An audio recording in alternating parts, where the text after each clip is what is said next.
Chapter 1. The Fall. No one ever warned Daniel Reyes that his most life-changing moment would begin with a burrito and a poor sense of timing. Campus at midnight in late October had its own weather system.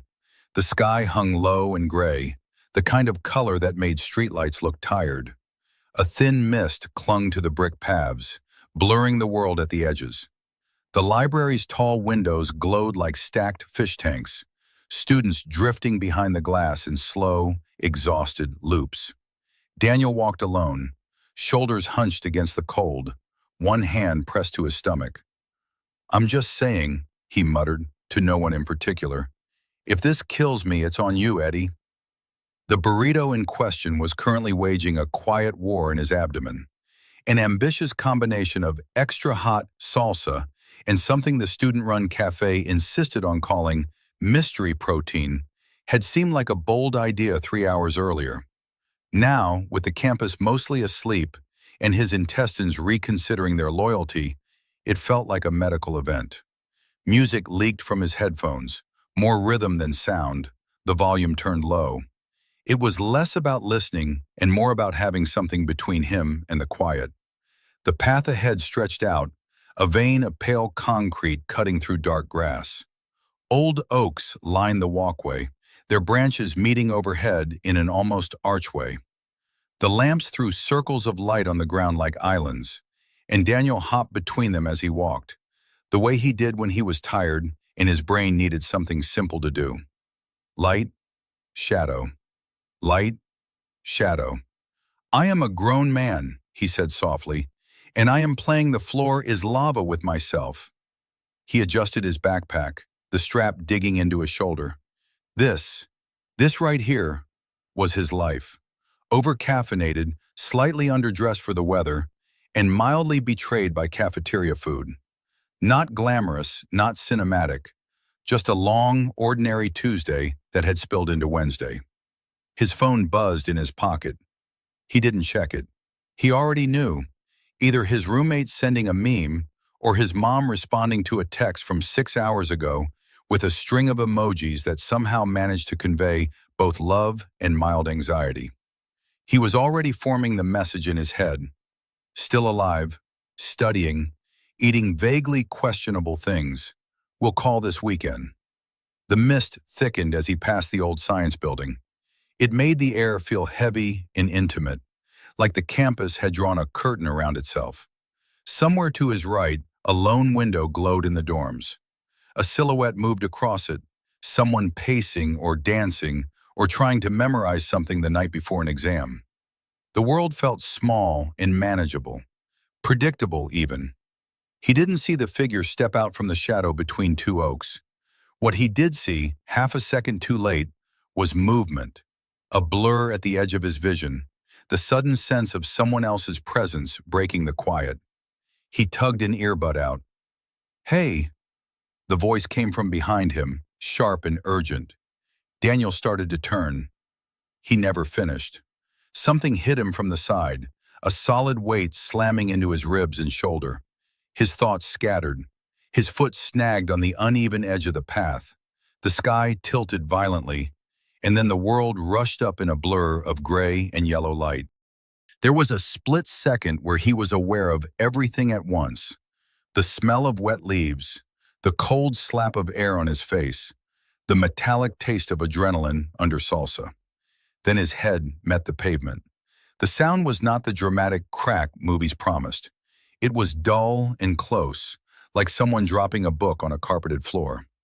White exploded behind his eyes. Time snapped. For the briefest fraction of a moment, Daniel hung in a strange, weightless space where nothing hurt yet, where his body had not quite decided how bad this would be. The mist, the lamps, the distant hum of the city, all of it thinned into a tight, ringing silence. Then everything slipped. The world folded inward, the cold night peeling away like a sheet pulled from a bed. The last clear thought he had before it vanished entirely was not about dying or fear or regret. It was, absurdly, "I hope they don't put burrito-related incident on the report." Light washed over him, soft and yellow. When Daniel opened his eyes, he was sitting on a couch. Not the stiff vinyl of a hospital bench, not the rough grit of pavement, a couch. The room around him was warm in a way fluorescent bulbs never managed, a gentle amber glow hovering at the edge of everything. A throw blanket lay bunched beside him, patterned with cartoon foxes. A coffee table in front of him held a sweating glass ring where a mug had been set down and forgotten. A muted television flickered on the far wall, casting colors across framed photographs he couldn't quite focus on yet. His head throbbed, but in a distant, padded way, like his pain had been wrapped in cotton. He swallowed. His tongue tasted like mint and something sweet, not salsa, not blood. "Danny?" The voice came from the kitchen, just out of sight. It slid through him with effortless familiarity, as if it had been saying his name for years. He turned his head. A woman stood by the counter, back to him, stirring something in a pot. Steam curled up in front of her face. Her hair was dark, pulled into a messy knot that was losing its battle with gravity. She wore an oversized t-shirt and leggings, the uniform of someone who had long ago chosen comfort over performance at home. She glanced over her shoulder, eyebrows lifting. "You okay?" she asked. "You spaced out. I was about to check if you were buffering." He stared. His brain scrambled, trying to organize the data. Stranger, but not. Kitchen, but not his. He knew, in the way you know your own handwriting, the tiny chip in the countertop by the sink, the slightly faded dish towel with lemons on it, the squeak in the lower cabinet hinge that meant you had to lift it a little when you closed it. Something inside him grabbed at the familiarity like a rope in the dark. His voice came out hoarse. "Do I know you?" She froze. Slowly, she turned to face him fully. Her face was open and expressive, the kind of face that telegraphed her every thought before she spoke. Her eyes narrowed, not in anger, but in that specific way people do when they're deciding whether you're teasing them. "Okay," she said at last. "That's either a very bold joke or you hit your head harder than you let on." She set the spoon down and wiped her hands on a dish towel, coming around the counter toward him. He followed her with his eyes, cataloging details as if they might slip away. The tiny scar along her left eyebrow, the freckle just above her lip, the way her socks didn't match. She stopped in front of him, hands on her hips. "Do you know me?" she repeated, flattening the words. "I see. Is this because I bought the off-brand cereal? Is that what this is about, Daniel?" Her tone was dry, but there was a hairline crack of concern threaded through it. "Lena?" he said. The name arrived in his mouth without consulting him, as natural as breathing. Her expression softened in a way that hurt to look at. "There he is," she said quietly. "God, you scared me for a second." She leaned down and pressed the back of her hand to his forehead, then kissed the top of his head like it was the most normal thing in the world. Her hair smelled faintly of shampoo and something citrus. Her touch was warm. He closed his eyes against it, not because he wanted to, but because the sensation was too much, too big for the moment. "Are you dizzy?" she asked. "Do you need to lie down? We can postpone dinner. The pasta will forgive us." He opened his eyes. He began. A blur of movement hit his side. "Dad!" The impact this time was much smaller, about the size of a human missile loaded with crayons and sugar. A boy clambered into his lap, knees digging into Daniel's thighs. His hair stuck out in all directions, a crown of brown chaos. He smelled like marker ink and peanut butter. "I beat my high score," the boy announced before Daniel could speak. "On the game, the space one. I got to level 9. That's like almost double 8. "Maddie, careful," Lena said automatically. "Daddy's tired." Daniel looked down at the kid and his entire body reacted before his mind had time to form a thought. His chest ached with a sudden, fierce tenderness. He knew this weight, this particular curve of a small shoulder under his hand, the way this child's left ear stuck out just a little more than the right one. His hand lifted and without conscious decision, ruffled the boy's hair. "Level 9, huh?" he heard himself say, voice low and fond. "Remind me to never play you for money." The boy, Matty, beamed, missing his front 2 teeth. From the hallway, a smaller voice shouted, "He cheated!" Another figure appeared, smaller, clutching a stuffed rabbit by one long, ragged ear. Her hair was pulled into 2 uneven braids, one already slipping loose. Her eyes were serious in a way that suggested she took a lot of things very personally. "I did not cheat," Maddie said, scandalized. "You tilted the controller like this," she said, demonstrating an exaggerated full-body lean. "That's cheating." "That's not cheating," he protested. "That's physics." Lena sighed. "Isla, Mateo, maybe argue about the definition of cheating after dinner, when the carbs can protect me." Daniel watched them, his heart pounding. Isla. The name slid into place as easily as the others. He could see her at different sizes already, like a flipbook in his mind. Toddler wobbling down a hallway, preschooler with paint on her nose, kindergartner stomping in tiny sneakers.